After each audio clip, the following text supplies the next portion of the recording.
Hello kids, how are you all? I hope you all are well and fine. Students, this is your chapter number 2 in value education. Truth is God. So let's begin this chapter. Saying the truth means not to lie or cheat. Saying the truth मतलब सच बोलने का मतलब क्या होता है कि आप या तो झूठ नहीं बोल रहे हैं या चीटिंग नहीं कर रहे हैं। तो सच बोलने का मतलब यही होता है। नॉट टू लाई, झूठ नहीं बोलना है और चीटिंग नहीं करनी है। Doing the right things every time when ever even when no one is watching is also the same as saying the truth. Now students, सच बोलने का मतलब ये भी होता है कि हमें राइट थिंग करनी चाहिए। कैसे? अगर आपको लगता है suppose your mom is not at home and she told you not to watch TV and still you are watching the TV, so this is you are doing the wrong thing. आप ये गलत कर रहे हैं। Mummy ने आपको मना किया है कि टीवी मत देखना, मुझे कुछ काम है, मैं बाहर जा रही हूँ। सो आपको जो भी जैसे मम्मा ने कहा है वैसे ही आपको करना है। तो ये चीज़ ऐसा नहीं कि nobody is watching you, मतलब आपको कोई देख नहीं रहा है तो आप कुछ भी करेंगे। आपको वो चीज़ें फिर भी करनी चाहिए, सही चीज़ें करनी चाहिए। ओके, सो अगर मम्मी ने बोला है कि टीवी नहीं देखना, सो नहीं देखना आपको। Okay, doing these two things will make you a good child. और आप ये दोनों चीज़ें करेंगे, झूठ नहीं बोलेंगे, चीटिंग नहीं करेंगे और आप ऐसा करेंगे कि आपको कोई भी नहीं देख रहा है, गलत चीज़ नहीं करेंगे, हमेशा सही चीज़ करेंगे। So it will make you a good child. Okay, listen to your inner voice. आपको अपनी अंदर की आवाज़ को सुनना चाहिए। Your inner voice tells you what is right and what is not.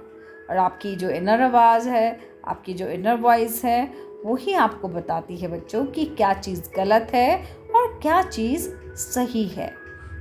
Did you know that your inner voice is also known as your conscience? Okay, so conscious, it is also known as the voice of God। और इसे आपको conscious मतलब आपको क्या होना चाहिए कि हमें अंदर की जो आवाज़ है, आपकी जो मॉरल वैल्यूज़ है, वो आपको हमेशा सुननी चाहिए। जो आपका कॉन्शियस बोलता है कि इट इज़ रॉन्ग। अगर आप चॉकलेट खाने के लिए, अगर आपको पता है कि नहीं मेरे दांत खराब हो जाएंगे, ठीक है, अंदर से आपको पता है, लेकिन फिर भी आपका मन कर रहा है कि नहीं मुझे एक चॉकलेट तो खानी चाहिए।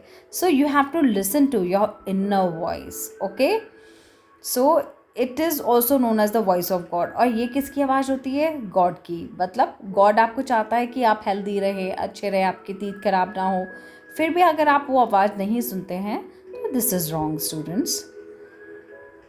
By being a good child you receive blessings. एक अच्छा बच्चा बनना, एक अच्छे बच्चे बन के रहना, आपको बहुत सारी ब्लेसिंग्स मिलती है। Okay, you can pray to God in any form. और आपको ये सब चीज़ें करने से क्या है, आप कैसे भी अगर हम कुछ चीज़ें अच्छी करें तो it means you are praying to God.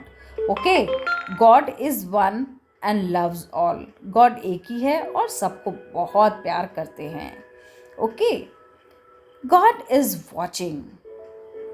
Once upon a time there was a farmer called Keshav. एक समय की बात है, एक फार्मर था, उसका नाम था Keshav.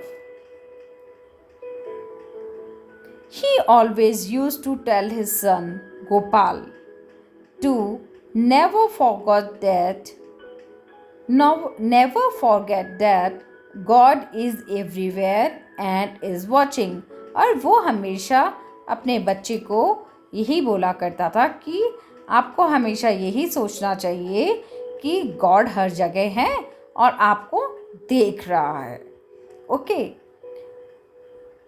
Once there was a famine, nothing grew in Keshav's field। एक बार जब सूखा पड़ जाता है ना बच्चों, so once there was a famine, nothing grow in Keshav field, और केशव के फील्ड में ऐसा होने से कुछ भी नहीं उगा था. One day he went to another farmer's field to steal grains, और वो एक दिन दूसरे फार्मर के फील्ड में जाकर उसने ग्रेन्स को चुरा लिया. He told Gopal, look around and if someday comes inform me. Somebody comes inform me. और वो गोपाल को बोलता है कि तुम He told Gopal, look around and if somebody comes inform me. वो बोलता है कि तुम चारों तरफ देखना, अगर कोई आता है तो प्लीज़ मुझे इन्फॉर्म करना. As soon as he started to cut the grains, Gopal said, wait, father, somebody is here. Keshav looked around and asked his son, where is he? और उसने क्या किया, started cutting grains, मतलब केशव ने वो grains को काटना शुरू किया. और इतनी ही देर में गोपाल बोलता है उसका बेटा, वेट फादर, अपने फादर से, पापा रुको, कोई है यहाँ पर. और केशव ने इधर उधर देखा और बोला, कौन है? Gopal said, you told me God is everywhere and sees whatever we are doing. Will he not see you stealing the grains? फिर गोपाल अपने फादर से बोलता है कि पापा, आपने ही तो मुझे बोला था कि भगवान हर जगह है, गॉड इज़ एवरीवेयर, एंड वो सब चीज़ें हमें करते हुए देख रहे हैं. क्या आप जब ये चुरा रहे हैं ग्रेन्स, क्या हमें गॉड नहीं देख रहा? Keshav was ashamed. He put back the grains and thanked his son for reminding that God is watching and takes care. और ये जब उसके बेटे ने ये सब चीज़ें बोली तो केशव को बहुत ज़्यादा शर्मिंदगी महसूस हुई और उसे अच्छा नहीं लगा, उसे बहुत ज़्यादा दुख हुआ. ही पुट बैक, उसने अब वो वापस ग्रेन्स को जो था उनको वापस रख दिया और गॉड को धन्यवाद दिया और बोला कि that God is watching and takes care, गॉड सब देख रहे हैं और वो हमारी केयर भी करेंगे. Soon there was relief given by the king. Food grains were distributed and help was given. और उसके बाद ही राजा ने सबको, ऐसा होने पर जिनकी फसल वगैरह नहीं हुई थी उनको राजा ने ग्रेन्स डिस्ट्रीब्यूट करी और सबको मदद की. ओके, सो आपको भी कैसा होना चाहिए, गोपाल जैसा होना चाहिए कि हमें, जैसे उसके फादर ने उसको बताया था कि गॉड हर जगह है और हमें देख रहा है, तो इसलिए हमें भी कभी चोरी नहीं करनी चाहिए और इन सब चीज़ों का ध्यान रखना चाहिए बच्चों. तो ये बहुत अच्छी स्टोरी थी, बहुत अच्छी थी और हमें ये सीखने के लिए मिलता है. सो हमेशा हमें सच बोलना चाहिए. I hope you like this story. So students, if you have any queries related to this chapter, you may ask me in the WhatsApp group. Now I will be sending you today's copy work. You have to complete the copy work in the value education copy. Okay, bye bye, take care.